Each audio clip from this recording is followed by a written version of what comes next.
আজকে আমার video edit করতে বা ওদের ভয়েস ওভার দিতে একদমই ভালো লাগছিল না। তাও ভাবলাম দুটো মনের কথা শেয়ার করি।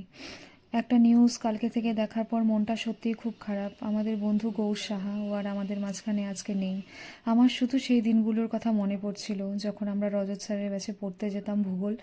2010-11 সালের কথা হবে সম্ভবত। আর সবচেয়ে খারাপ লাগছে এই 30শে জানুয়ারি আমার ওর সাথে কথা হলো। আমি ওকে বললাম যে দেখ 11 বছর পর আমাদের কথা হচ্ছে, আর আজকে একটা মাস ঘুরতে না ঘুরতে এই মানুষটা আমাদের মাঝখানে নেই। এটা কি সত্যি ভাবা যায় বলো তো? আমরা নিজেদের জীবন নিয়ে কাজ নিয়ে এতটাই ব্যস্ত যে মা বাবা, পরিবার, আত্মীয় স্বজন, বন্ধু বান্ধব কাউকেই সময় দিতে পারি না। সবাই সময় বের করো, সবাই সবার সাথে কথা বলো গো।